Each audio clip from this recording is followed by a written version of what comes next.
Thanks, Peter. Can everybody hear me okay? Yep. Like Michael, I've come down with a cold, so I apologise for that. I'm going to step away from the First World War period that we've been discussing this morning and move straight to the 1940s and 50s, to the latter part of Charles Bean's life, and talk about a completely different achievement. So the subject of today's paper may surprise those of you who didn't know that Charles Bean had anything to do with the organisation we now call the National Archives of Australia. But in essence, the story is that in 1942, in the middle of 1942, Bean accepted the chairmanship of a committee of government officials to be known as the War Archives Committee, which later became the Commonwealth Archives Committee, which made recommendations to government and oversaw the beginnings of what was termed an archive system for the Commonwealth. The committee's role was interim and advisory until a permanent organisation could be established.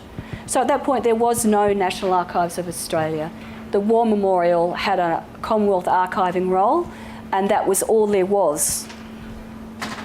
By the late 1950s, an archives division had been established at the Commonwealth National Library, and it was going so strongly that it was preparing for its independence from the library. The Archives Committee, Commonwealth Archives Committee, had an oversight role until about 1958, when Bean resigned. His work with the committee was the last public work he would undertake before ill health forced him to refuse all public commitments and retire to a more peaceful life with his wife Effie at Coleroy. So even within the archives today, the part that Bean has played in the proto-history of the organisation is not especially well known. I started thinking about the role of the founders and visionaries of our cultural institutions, and I remembered, when I was thinking about this, a book that somebody recommended to me years ago. Not anything to do with archives. It's an anthropological study of the Walter and Eliza Hall Institute for Medical Research in Melbourne. It was published in 1989, called Life Amongst the Scientists. And it was co-written by 4 authors, whose names I can't quote for you because I didn't write them in my paper, who embedded themselves at the Institute in the 1980s in order to observe and understand its distinctive scientific subculture and life world, its shared beliefs and practices and attitudes and relationships, which made the science it did possible. A feature of the subculture of this place, the authors believe, was ancestor worship. The strength and unity of the organisation was based in part on the achievements of the scientists who had made the Institute great, and chief amongst these was Nobel laureate Sir Frank Macfarlane Burnet, who was the director of the Institute from 1944 to 1965. Burnet was revered as an experimenter of genius and a theoretician of great power, the authors say. The point of my interest in all of this is the claim that they make that the history of the Institute is Burnet. He has immense symbolic significance. In many ways, his ghost still haunts it. This sets me thinking about the ancestors of our galleries, libraries, archives and museums. For surely there are parallels in our world. Are there people who became so closely identified with an institution that it and they become one? So I thought, of course, that Charles Bean is a perfect example if we consider his relationship with the Australian War Memorial. Now, okay, so this is the picture we've been discussing today. It was taken, this and another one, which you can see if you visit the exhibition in the library later this evening, were taken by the ABC in 1948. Presumably, I've not seen them published, but presumably for publicity purposes for a series of radio broadcasts Bean was doing at the time. Bean was founder of the memorial, a founder of the memorial.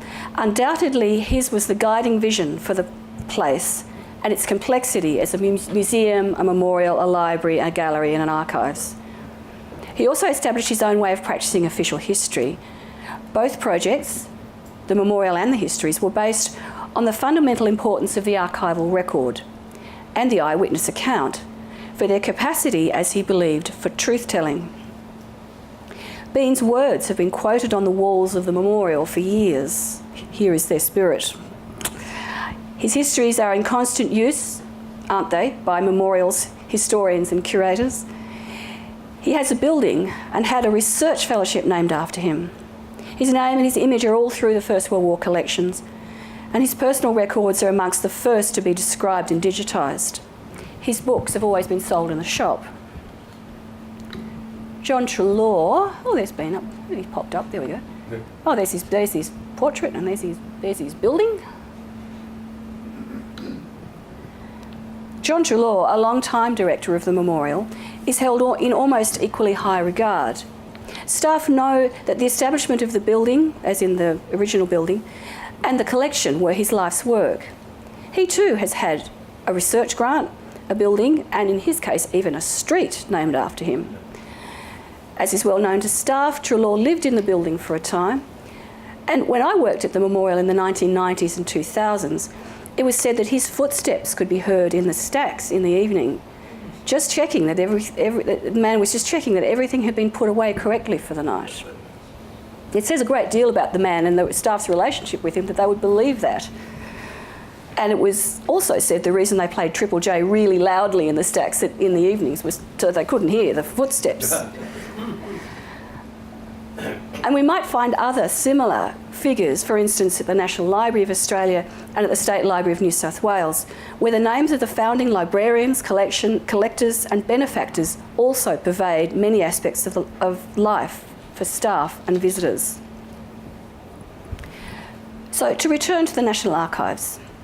The Archives was founded out of the work of a committee, as I said, the War Archives Committee. I do feel that the Archives today likes the idea of a founding father and searches for one, and it tries to hang its hat on its first archivist, Ian McLean, appointed in 1944. And I'm really sorry I couldn't find a picture of McLean. I was in desperate hurry yesterday and couldn't get one of decent quality to show you. McLean is undoubtedly an important figure in the development of the Archives, but the hat sits uneasily on his head if we try and see him as a founder. The Archives tends to imply that McLean was the first Commonwealth archivist, whereas in fact this fails to acknowledge the importance of John Treloar's appointment to the War Records section in 1917, not to mention the 600 other people who also worked for the War Records section between 1917 and 1919. Bean's relationship to the Archives, although not unknown, has never had much penetration into the organisation's sense of its history. If the Archives resists taking on Bean as a founding visionary, it could be because he is too closely associated with the War Memorial and with war history to be entirely welcome at the Archives. Perhaps these founding fathers can't be shared around. Perhaps the Archives prefers to associate itself with peacetime Australia and not with war. However, it is simply a fact that because war has dominated Australian history in the 20th century, a great many public records have been generated out of that, and the War Memorial and the National Archives came into being out of a desire to preserve those records.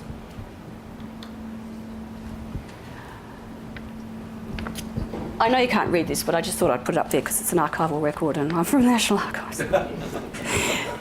This is Prime Minister John Curtin's invitation to Charles Bean to become chairman of a committee to oversee Commonwealth departments in the work of collecting and preserving records. And it is still a thrill to see John Curtin's signature on a piece of paper in front of you. Let's admit that. It's very good.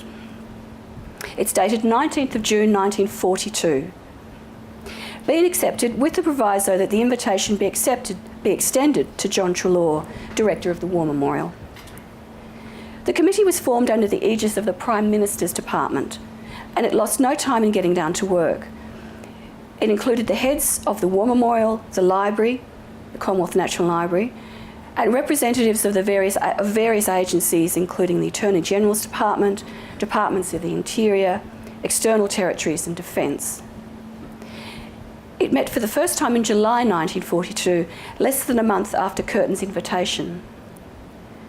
The committee circulated a questionnaire to all departments asking them about their record-keeping practices, and Bean himself visited and interviewed heads of departments in Melbourne and Canberra remarkable, I think, at that age and at that stage of his career, to be travelling around talking to these people and asking them about, very important people, talking to them about Commonwealth record keeping. In December 1942, the committee made its first report back to Curtin. It recommended, amongst other things, that the scope of its work be expanded to encompass, quote, all records and documents bearing upon the development of the life of Australia. So, although known as the War Archives Committee, it already was taking responsibility for all Commonwealth records. In June 1946, this was formalised, and the War Archives Committee became the Commonwealth Archives Committee. By 1958, much had been achieved. Between 1952 and 1958, the committee published 6 annual reports on its activities. It met, I think, 38 times between 1942 and 1958. Firstly, in West Block, there we go, which is just 2 minutes away from the archive's current location, as you probably know, in East Block. Bean used to stay in the Hotel Canberra, just a stone's throw from there. You can see West Block from the porch, the front entrance of the Hotel Canberra. The association with the Office of the Prime Minister was important throughout. The committee needed it, I think, to override any objections it might have had from departments or from the sectional interests already established in the archives world at the Commonwealth level.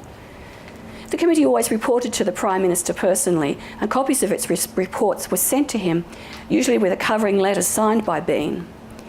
During the Menzies years, a thoughtful reply signed by Menzies was often received by the committee in return. Bean played up the Prime Ministerial connection in 1947 when he published an article in the premier Australian history journal, Historical Studies, under the title Australia's Federal Archives, John Curtin's Initiative. And I'm sorry, that's a little hard to see. It's just a very low-res scan. At the top, you can see Charles Bean's own name and address.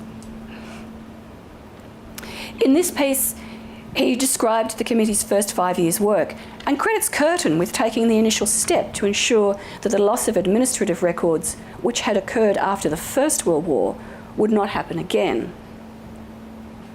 War had certainly given urgency to the issues, as did the need to appoint a new official historian to write the history of the new war. But the initiative to establish the committee was the result of behind-the-scenes lobbying and advocacy going back a number of years. This was undertaken by concerned individuals, including Bean, and interested organisations, especially the Parliamentary Library, under the leadership of its head, Kenneth Binns. There we go. I'm probably getting the Parliamentary Library and the Commonwealth National Library muddled, but it is the same organisation. It has a name change in these years, and I'm sorry, I can't remember when, and Michael might remember. Kenneth Binns had long campaigned for the establishment of a Commonwealth Archives within his library. But Bean, of course, as chairman of the War Archives Committee, had to balance this against other factors. The War Memorial had been acquiring Commonwealth records since before the end of the First World War, combat-related records, that is. In 1920, it had received authority to acquire war-related records of civilian departments, including Defence. For practical reasons, it had not pressed these claims, but it had not surrendered them either. Now the heads of these agencies, Binns and Treloar, sat at the same table at meetings of the War Archives Committee. Bean may have owed his appointment to Binns, Binns having probably been the one to suggest Bean as chairman as an interested external party. But Bean was a long-time member of the Board of Management of the Australian War Memorial as well, and had its best interests to consider. The interim solution was to appoint both agencies as provisional archives authorities. The Memorial was the authority for the Departments of Defence, Army, Navy, Air, Repatriation, Information and Home Security, and the War Service Homes Committee. The National Library got the records of all other Commonwealth departments, and the arrangement related to both past and future records. In 1944, both institutions appointed archives officers to establish policy and liaise with their respective departments. Axel Lodovics was appointed to the memorial in July 1944 and Ian McLean to the library in October 1944. Both these men had served in the army before being transferred to their positions. They were both university graduates. Neither had any archives training, but Lodovics had been a librarian in Melbourne before the war.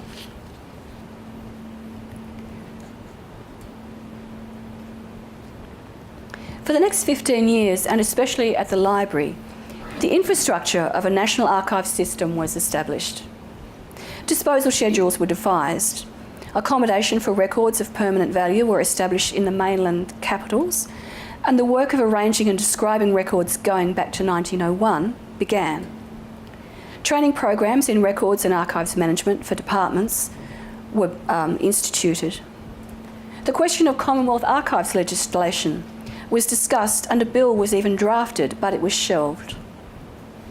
A reference service was established to answer questions from researchers and from departments needing access to their older records already transferred. And remarkably, Manning Clark was appointed to the Commonwealth Archives Committee in 1952 to advise on questions of access to records. But unfortunately, I've not managed to find out if he had any influence or even if he attended any of the meetings. That's something I need to follow up. I do like to think, though, of Charles Bean and Manning Clark sitting at the same table. It's a lovely thought. In relation to Bean himself, the challenge is to understand how much he personally contributed to the developments in the years 1942 to 58. At first, his energy and commitment and the trust and esteem with which he was held at upper levels of government were important. Later, the work, the thinking and the innovations in theory and practice in archives were taken up by staff in the Archives Division. But there were, however, some vexing questions in which Bean's contribution and his skill as a committee man were critical. John Treloar for the memorial and Kenneth Binns for the library were not personal rivals particularly, but neither was very happy with the two archives authority arrangement that had been instituted. Both of them worried that their institutions would lose out to a permanent, separate national archives, which is, of course, what happened. The memorial lost its status as an archives authority in 1952, after 10 years in the role. The memorial was too beset with other problems, such as the need to complete its building in Canberra and to process its other collections, to be able to sustain the work. Bean could see this, and he said so to Treloar, but his old associate refused to agree. Only Treloar's sudden death in early 1952 cleared the way for the memorial to accept reality and step aside. So the memorial then became a custodian only of Commonwealth records, with no authority for policy or records management.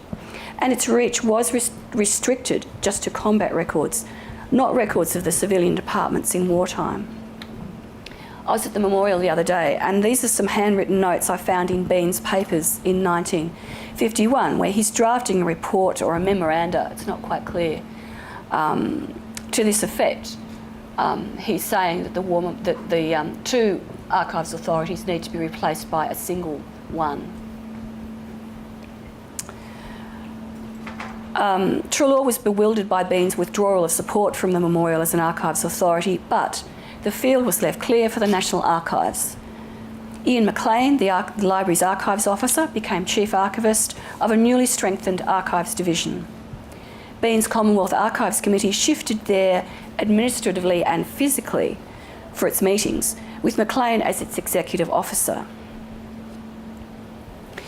The winds of change continued to blow. In 1951, Bean, although aged 72, was still quite capable of comprehending innovation and change in archives, a field which was not his own, but over which he had much responsibility. In that year, while in Britain, he met the great English archivist, Sir Hilary Jenkinson, author of the text that had been setting standards for archival practice in English-speaking worlds for several decades. Archives was emerging as a discipline separate from history.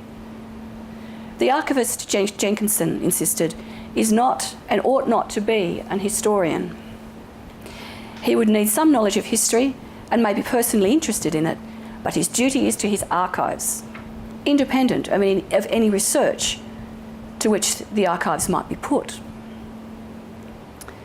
Then in 1954, there came to Australia a leading American archivist, Dr. T.R. Schellenberg, visiting as a Fulbright scholar.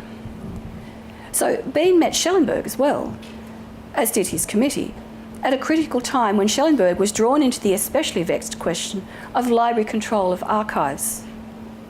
A government inquiry, known as the Payton Committee, after its chair, G.W. Payton, was underway to investigate the functions of the National Library, which had over the years taken on many more functions and purposes than it could sustain. And the question for archives was whether the library should keep its responsibility as an archives authority. Should the Archives Division leave the library behind and become independent? No, it should not, argued Harold White, who had replaced Kenneth Binns as Chief Librarian and who was a passionate defender of the library's interests.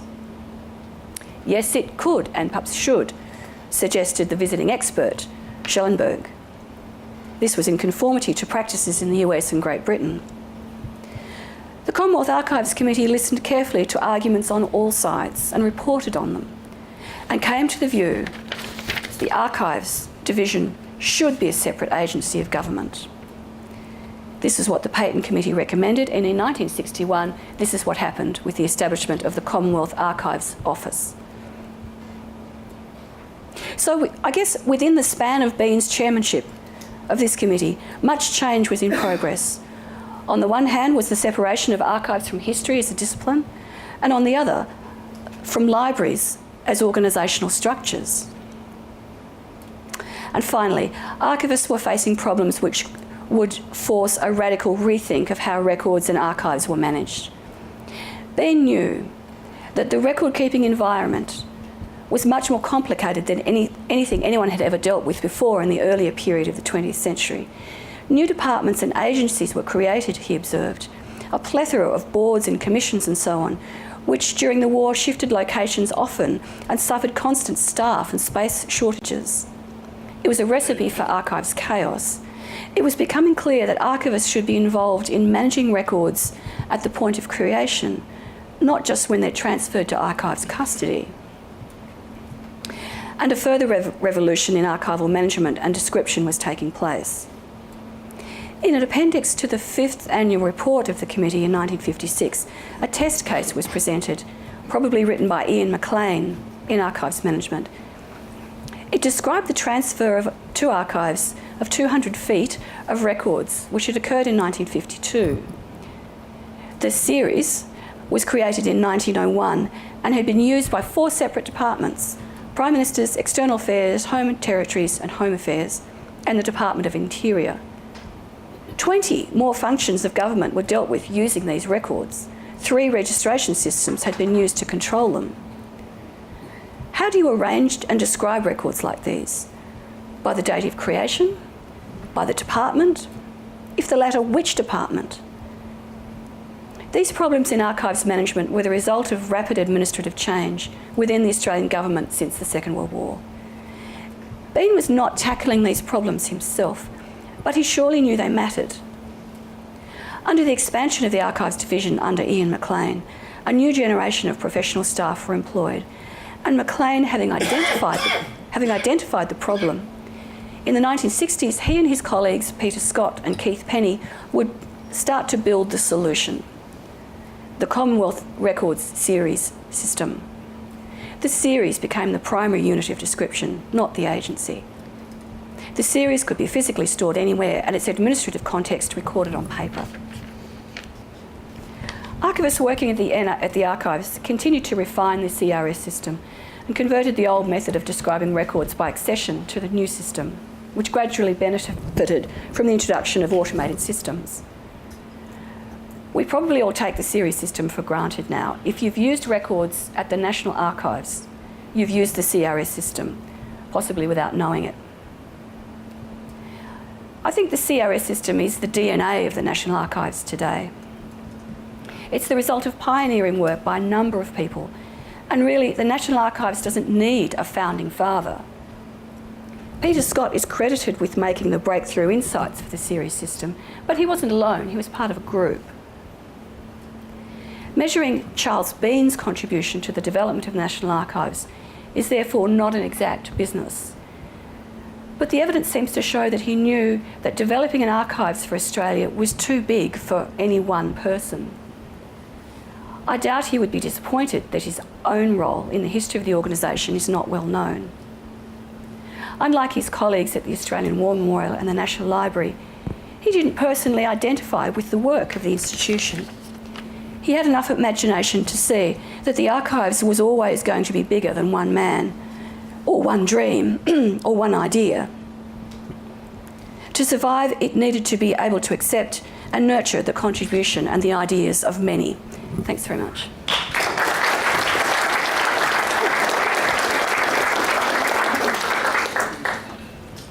Thank you, Anne-Marie. How did I go for time? Spot on, absolutely. Tom's got the microphone. Who's got a question for him? David Horner. I'm David Horner.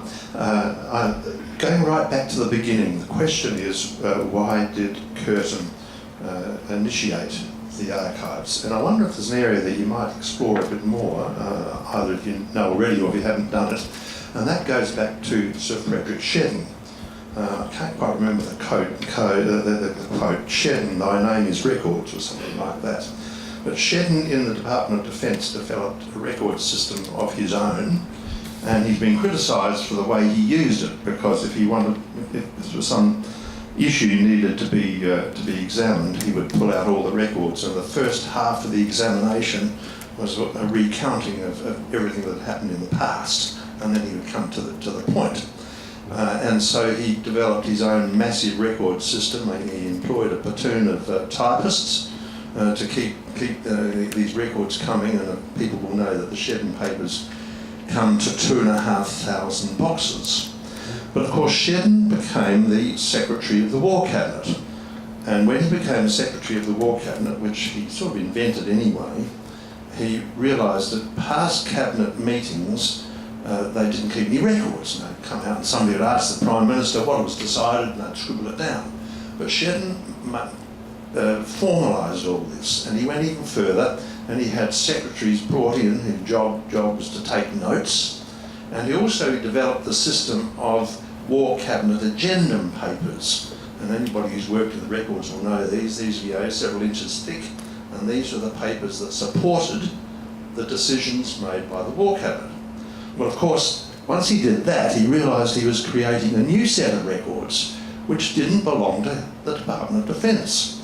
Where are these records going to be kept, and how are they going to be managed? And because he's dealing with the great issues of the war decisions of the War Cabinet, these will be important records that will be needed for history. And he was very aware of this because people know that he wanted to write his own book about it all. So I'm wondering, as Shedden, of course, was the Secretary of the War Cabinet, the Advisory War Council, the Prime Minister's War Conference, and of course Curtin is not only Prime Minister, but Minister for Defence and so on. So I'm wondering whether there is some connection there between Shedden and the keeping of all these records and the decision to formalise a way of looking after them. Thanks. It's a fascinating insight in that the work that I haven't done, but Michael has done, and I'm really hoping that if I get stuck, Michael will help me out, has been on this very question and has concentrated on influences from a number of directions which led to the decision to set up the War Archives Committee. But the Shedden connection hasn't come to light, I don't think, in work that Michael and others have done on this. So there was pressure from Australian Institute of International Affairs, University of Melbourne, Kenneth Binns was the one who was agitating for it probably the most, going back to the 1920s. But I guess I've certainly been puzzled still as to what was the trigger really that maybe hasn't come to light, and perhaps it was this very thing, because the people I've just mentioned, they don't get to talk to John Curtin on a daily basis. So, hang on. you're quite right about, Shedden talked to Curtin on a daily basis. I needed to mention that when Shedden came to Canberra, he worked in an office that is in your building. In East Block. In East Block. In your very building is Shedden's office. Excellent. Hear him walk around the building. Sure, yeah. And that's, just before Michael comes, I want Michael to speak, but one thing I love to do, but I didn't get a chance to do it much for this so far, but coming from a National Museum background where the sort of emphasis on how place, it has an impact on how history works itself out. The sort of physical proximity of these offices and people seeing each other in corridors in Canberra history is, of course, critically important. So I really like that you've made that point. That's great. Please. The Shedden point is very well made and must be a factor, although I cannot remember coming across any direct evidence, but surely it is had to have been a factor, along with many others. Now, having been given the microphone, I want to ask Anne-Marie a question. Looking at the two committees that have been chaired, did you come to any conclusions about being as a chair of a committee? Any captain's picks? No, I tried. Was he a good committee man? Yeah, I certainly got that impression, and I didn't get enough chance to really read deeply into the records, because in the end I decided to do the top-down approach and work from a number of reports rather than right down to the minutes of the meetings sort of level. There was some guy who resigned at some point because he was moving on, and he sent Bean a letter saying how enjoyable he'd found the work and paid tribute to Bean's work as a chairman, although he didn't say anything more than that. That's about as much as I can really say. I wish I could say more about that. I wish I kind of knew more about some of the people involved and the agencies. It needs to be considered that the interests involved in this sort of work included the Public Service Board and the heads of agencies. And heads of agencies, they're not nobodies. These people are important. And having somebody come along and start telling them how to essentially run the internal affairs of their departments is not something they're necessarily going to take all that lightly. So maybe that was a particular skill that Bean would have brought. That's about as much as I can really say. Anne-Marie, thank you for an excellent paper. Michael McKernan.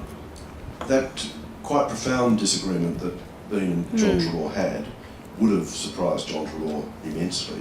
Is that the only recorded major disagreement and dispute that they had over a very long working life? I was thinking about that, and I didn't get a chance to reread your part in Here Is Their Spirit, where they were disagreeing over the collection parameters and framework for the Second World War, where, and this is surely now a famous remark, that Bean thought that Treloar should try and acquire part of the Kokoda track trail or something. And Treloar's thinking, what the hell do you matter? How can I do that? They seem to part company over that as well, whereas Treloar is working in the Middle East and then back in Melbourne in a situation where the theatres of war are so very much more diverse than they ever had been for the First World War. And the sheer numbers of people who are involved, numbers of people in uniform, the number of events is so much greater than the First World War. And I think he thought that Bean just didn't understand necessarily the demands that were made on him. Is that? Yeah, except that when he dies, Bean said, we had no idea what he had in mind. Yes, yeah. And that would seem to me the only critical point, the only critical thing that Bean ever said about Treloar, that he never did write down what he had in mind. Yeah, right. Well, there's certainly, I can't quote it, I think, go back and read the chapter that Anne-Marie Schwertlich wrote for Michael's book, Records Continuum. Yeah. She talks about this, and I think she says that Treloar was nonplussed, or something, that sort of word, by Bean's feeling about the business about the war, the Archives Authority, and he said he was at a loss to know what to do once he realised that Bean didn't support the War Memorial carrying on in this role, and he was just at a bit of a gridlock by then. And that was in 1951. I mean, he died probably a few months later. Yeah. Thank Thank you very much, Anne-Marie. Thank you. John,